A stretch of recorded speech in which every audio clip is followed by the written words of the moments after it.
It was supposed to be a peaceful weekend escape. Sarah and Mike had booked a charming Airbnb cabin nestled deep within the Oregon woods.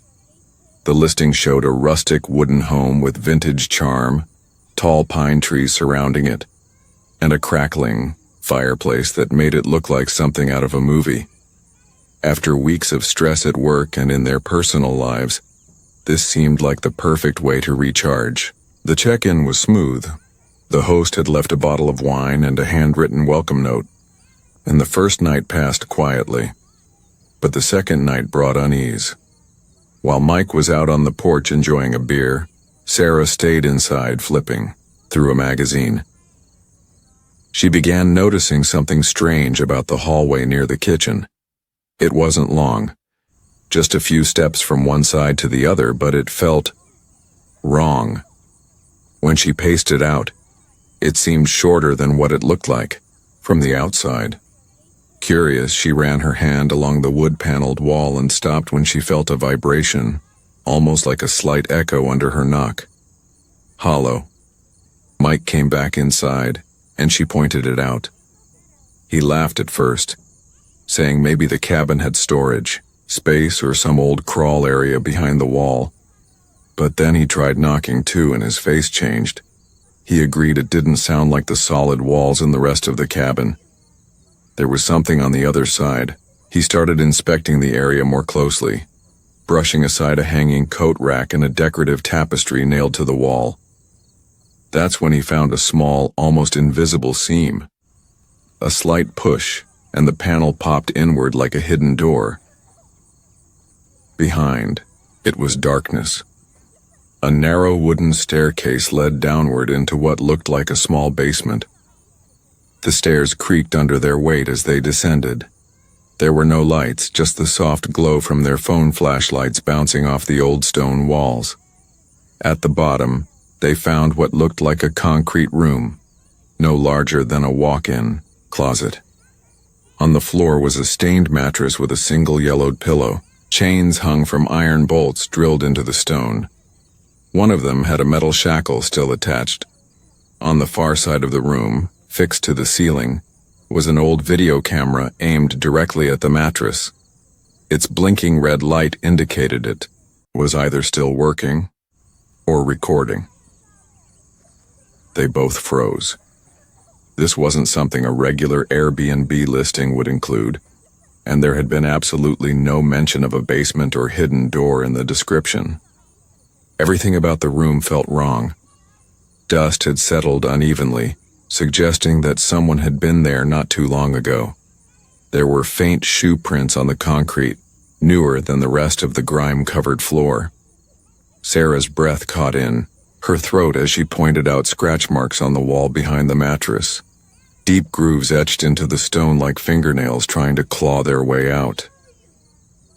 The basement air was cold and damp, the kind that clung to your skin and made it hard to breathe. Mike held his phone high, the flashlight cutting through the shadows. The concrete floor was uneven, cracked in places, with dark patches that could have been mold or something worse. Sarah's eyes darted around, taking in every detail, her heartbeat loud in her ears. The narrow room was poorly built, like it had been dug out and then forgotten. Dust floated through the air, disturbed only by their movement. They stopped walking when the beam of light landed on the far side of the room. There, against the wall, lay a single stained mattress. It had no sheets, no pillows, nothing to indicate comfort or care. Just an old sagging surface with faded brownish-red blotches. It was positioned directly in the middle of the floor, as if placed with intention. Just above it, attached to the concrete wall, were two thick metal chains. Each one ended in rusted shackles, large enough for a wrist or ankle. One of the chains still had a frayed leather strap hanging from it, the kind you'd expect to find on restraints used in a hospital decades ago. Sarah's breath hitched. She reached for Mike's arm, but he was already moving slowly toward the mattress, flashlight trembling in his grip. Next to the mattress was an overturned plastic bucket. On top of it sat an old camcorder, dusty but intact. A long black wire ran from the back of it along the wall, disappearing into a crack where the ceiling met the concrete. The lens of the camera pointed straight at the mattress, unmoving, as if it had been waiting. Mike squatted down and examined, and the red LED light on the camera's front blinked once, a weak pulse that was easy to miss. It was on standby or recently powered. He tapped it lightly and stepped back. Sarah stood frozen behind him, her mind racing with 1,000 questions. Who had set this up? Why would there be a room like this beneath a cozy rental cabin? And how long had this been here, hidden behind a wall no one was supposed to find? The walls of the basement were bare except for those chains and the faint outlines of handprints smeared along the lower half of the wall. They were dark, almost like grease or dried blood, and they weren't alone. Faint scratch marks ran along the concrete. Lines dug into the surface as though someone had desperately tried to claw their way out. Some were short and shallow, others deeper, jagged. There was a sense of struggle embedded in the very walls.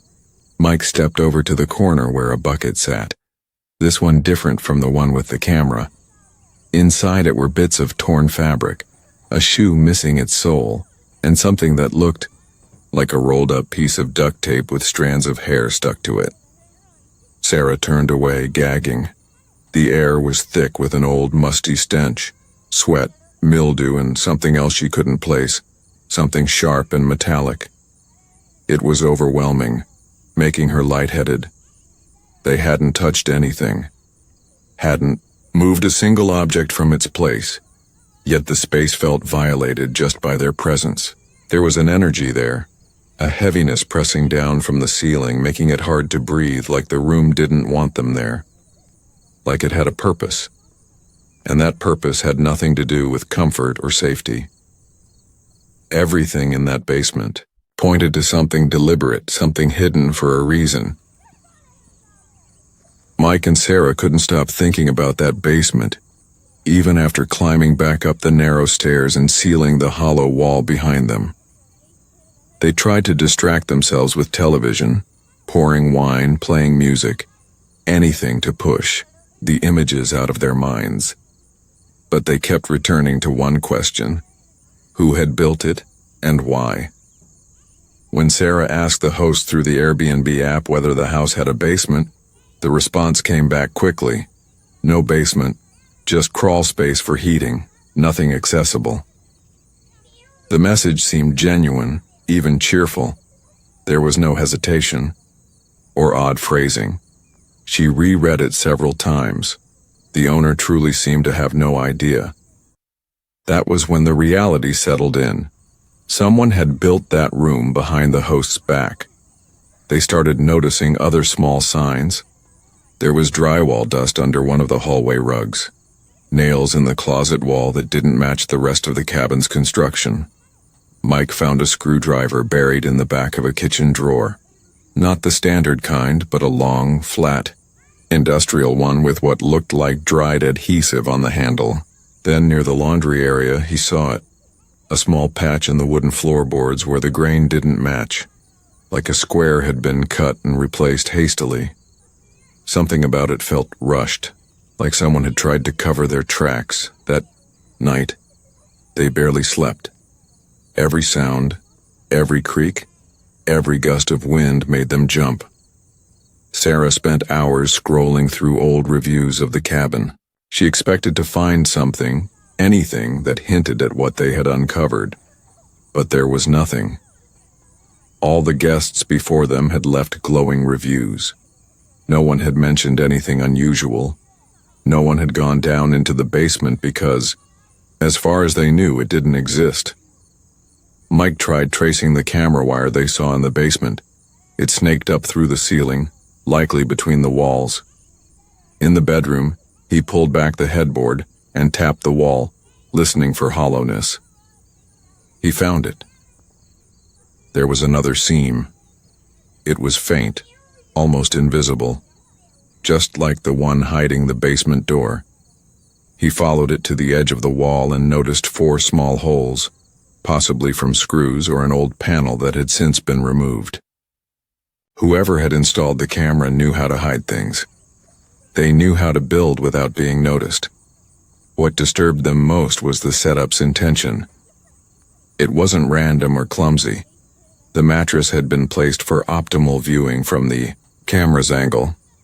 The chains were mounted at precise intervals, positioned for someone lying down. This wasn't the work of a prankster or a squatter. It had purpose, method.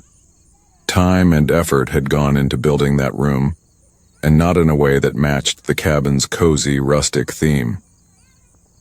The host messaged them again the following morning, thanking them for their stay and asking how everything was going. Sarah stared at the message for a long time before replying. She asked about the previous owner of the property, how long the host had owned the place. The response came, just over 6 months. The place was abandoned before that, needed a lot of cleaning up. The pieces started falling into place. If the host had only been there a short time, there was a chance he'd never explored the sealed walls or checked the floor plans. There were no building permits on file for renovations. Sarah wondered if whoever had created that room had done it while the property sat vacant. Months, maybe years of preparation with no one watching.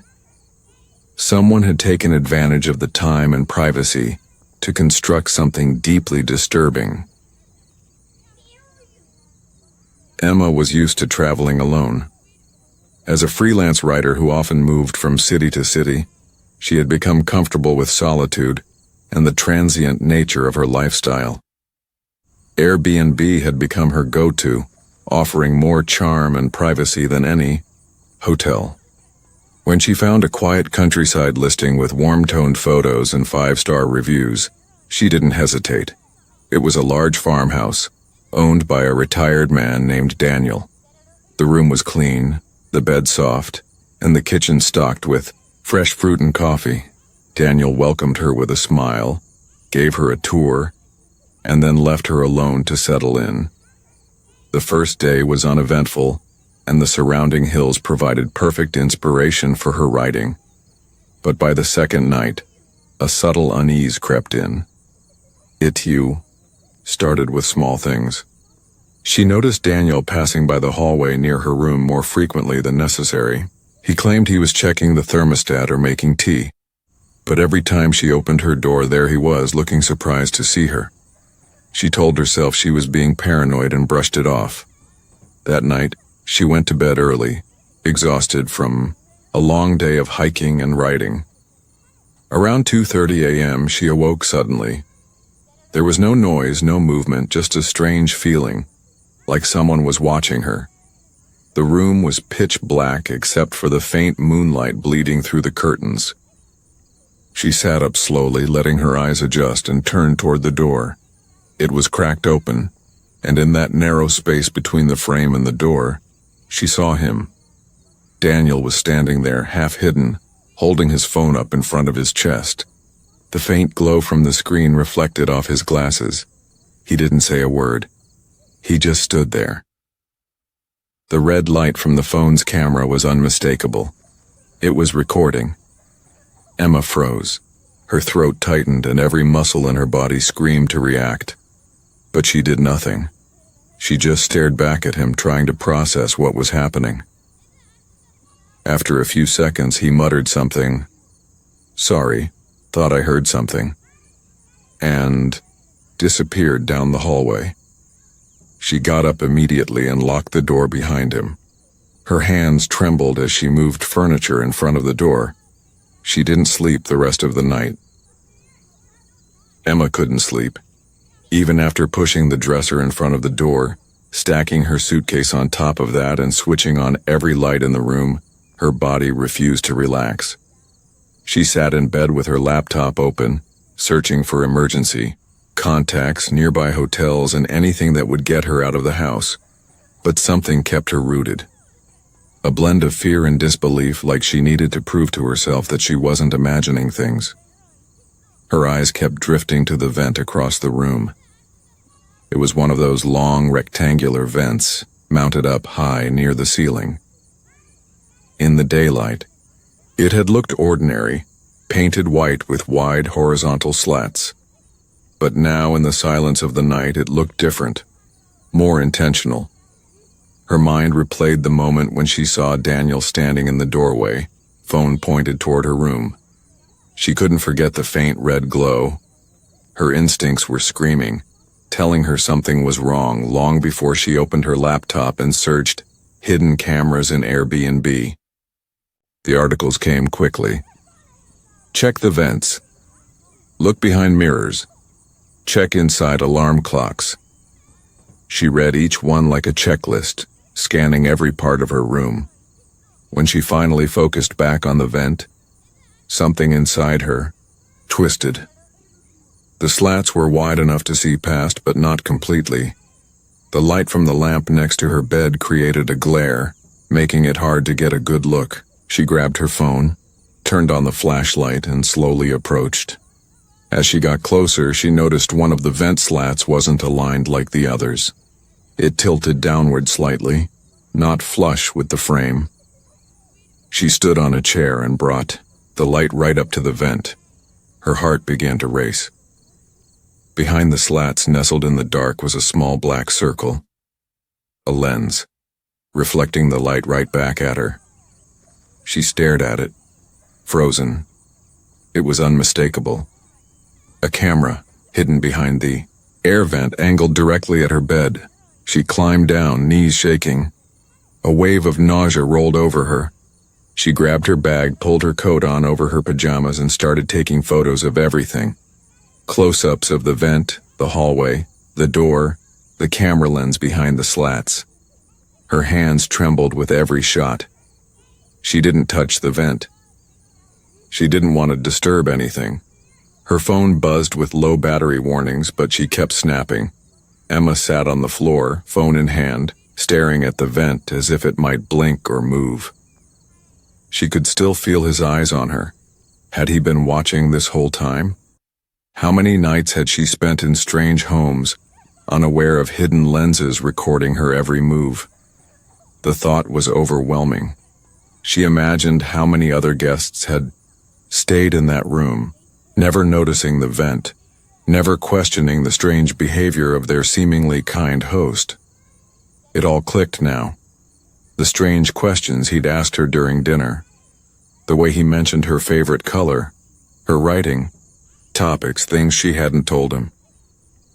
Emma couldn't shake the feeling that what happened to her wasn't the first time. Her discovery of the hidden camera, the way Daniel had hovered around the hallway, the strange comments he made about her writing habits, it all pointed to a pattern, a routine. She couldn't stop wondering how long this had been going on. The next morning, she walked through the property with a sharper eye. The house looked charming on the outside, brick path lined with flowers, wind chimes dancing in the breeze. Inside it was warm, filled with mismatched antiques, old books, and landscape paintings. It gave off a lived-in, cozy vibe. But now she saw it differently. Every shelf seemed like a hiding place. Every corner, a trap. She examined every room. The guest bathroom had a ventilation panel on the wall that didn't appear connected to any duct. It was dusty, but the screw heads were worn down as if they'd been removed and replaced many times. She noticed a corner of the living room where a camera could be concealed behind a decorative plant. There was nothing there at the moment, but the gap in the curtain suggested it had once been angled to show the entire sofa. She began seeing the house as a stage. Later, while pretending to make tea, she spotted a shelf of old videotapes above the fridge. They looked like family tapes, labeled July Picnic or Fishing Trip 2001. But one of them, pushed toward the back, had no label. It was a plain black VHS with worn edges. Her heart pounded as she reached for it. The dust was disturbed around that specific tape, unlike the others. Someone had touched it recently. Daniel's study, which she had glimpsed only once when he left the door ajar, now stood out as a possible nerve center. She noticed the door had an upgraded lock, different from the others. A strip of light had been visible beneath it the night before. She wondered how many people had passed through that guest room. How many had laid down completely unaware while someone watched from a glowing screen a room away. She called the Airbnb helpline, her voice shaky. The support agent's response was empathetic but vague. "We take reports of surveillance very seriously," they said, and assured her that the listing would be investigated. But the words didn't comfort her. If Daniel had really been doing this for years, would this phone call stop him? She dug into public records, found out the property had been owned by Daniel's family for decades. No record of it being rented through any other service. But when she searched travel forums, Reddit threads, and horror story blogs, she found a handful of posts scattered over the years talking about a host in the countryside who gave people the creeps. A few posts mentioned strange energy, weird noises, or a host who wouldn't stop hovering. They never named Daniel, but the descriptions were eerily close. She messaged a few of the users. Most didn't reply, but one did, i.e., woman who had stayed in a place with the same creepy air vent about 2 years ago. She said she'd always wondered if she imagined being watched. She'd left after the first night and never looked back. Jake was in town for a short business conference. He'd stayed in plenty of Airbnbs before, and this one seemed ideal. Modern, clean, and just a few blocks from the event center. The host had been responsive, the check-in instructions were clear, and the apartment was spotless. It had tall ceilings, hardwood floors, and a minimalist design that made it feel open and relaxing. On his first night, he cooked dinner, watched some TV, and went to bed early. The second night, things felt off. As he lay in bed scrolling through emails, he heard a dull creak above him. He paused, listening. It happened again. Another creak.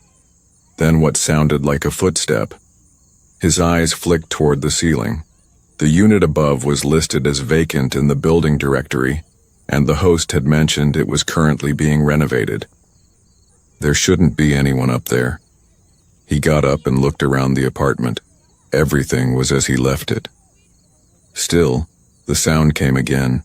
Soft, deliberate, unmistakably footsteps, coming from directly above the bedroom. He looked up at the attic hatch in the hallway ceiling. It was painted the same color as the ceiling and almost invisible unless you knew where to look. The host had told him during check-in that it was sealed and just led to insulation. He fetched a chair, climbed, up and pushed gently. To his surprise, the hatch gave way with a quiet creak. Cool air drifted down. He raised his phone flashlight and peered inside. Dust swirled in the beam of light. Old insulation filled most of the crawl space, and wooden beams crisscrossed above. It appeared empty, but something still felt wrong. He scanned slowly. The dust was undisturbed across most of the surface, except for a narrow trail of faint impressions. Small footprints, as if someone had been walking, crouched, just out of view. Jake stared into the attic space, phone flashlight trembling slightly in his hand. The narrow beam bounced off wooden beams and layers of fiberglass insulation. At first glance, it looked like any other unfinished crawl space, dusty, forgotten, and full of cobwebs. But as he scanned the corners, he saw things that didn't fit. There was a plastic water bottle lying near one of the beams, slightly crumpled with condensation still on the inside. Next to it sat a wrapper from an energy bar. Both looked recently used. He shifted the light further along. In the farthest corner, tucked between the beams and nearly hidden under a torn blanket of insulation, was a small pillow. Lumpy, stained, clearly not part of the home's construction. It was lying flat, next to what looked like a makeshift mat made from flattened cardboard boxes. On one of them he could make out the faint logo of a moving company, the edges curled and softened from use. This wasn't storage. It was a sleeping area. As he moved the light, he caught something else. A black hoodie balled up and wedged behind a beam, partially covered in dust. He stepped down from the chair, adrenaline pumping. There was no way the host didn't know about this. Someone had been living up there, recently. Maybe still. The attic didn't appear large enough for someone to stand upright, but it was just big enough to hide, to sleep, to watch. And that's what scared him the most. He paced the room below, trying to make sense of it. There were no signs of forced entry. The doors were still locked, windows intact. But someone had been in that attic, watching, waiting. The fact that the footsteps had only started the second night suggested whoever was up there had known how to stay quiet. Jake began checking every corner of the apartment, closets, under the bed, behind the shower curtain. His skin crawled at the thought of how long the person had been inside the walls. Jake couldn't rest after discovering signs of someone living in the attic. Every part of the apartment felt contaminated, like he was being watched from within the walls. The unease had settled deep into his chest, and the only thing that gave him any comfort was the small security camera he'd brought with him. He used it when traveling, placing it by the entrance so he could monitor for intruders. That night he pointed it toward the bedroom and set it to record. He placed his phone beside him and tried to sleep, telling himself it was just one more night before checkout. But the stillness of the apartment only amplified the small sounds. The wind outside, the hum of the fridge, and every so often a creak from above that made his blood turn cold. Eventually, exhaustion won out, and he drifted off under the thin blanket, eyes never straying far from the glow of his phone screen. The next morning, he woke up feeling groggy, unsettled, like he hadn't truly slept at all. He checked the camera, footage out of routine, not expecting to find anything. But as the video played, his hand went numb. At exactly 3:47 a.m., the hallway door creaked open, not wide, just a crack, like someone easing it open with practiced caution. A figure emerged, slow, careful, almost gliding. The lighting was poor, but the outline was clear. Bare feet, baggy clothes, a thin silhouette moving with an eerie stillness. They stood there at the edge of the frame, watching him sleep.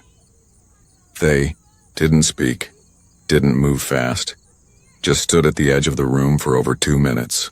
Then, just as quietly, the figure turned, walked back toward the hallway, and disappeared off screen. The door closed again. Jake's mind reeled. Someone had been inside the apartment, not only living in the attic, but coming down at night, while he was asleep. Not stealing, not attacking, just watching. And the way they moved, the deliberate silence, spoke of someone who had done this before. Someone who knew how to avoid making noise. Someone who knew how to blend into shadows.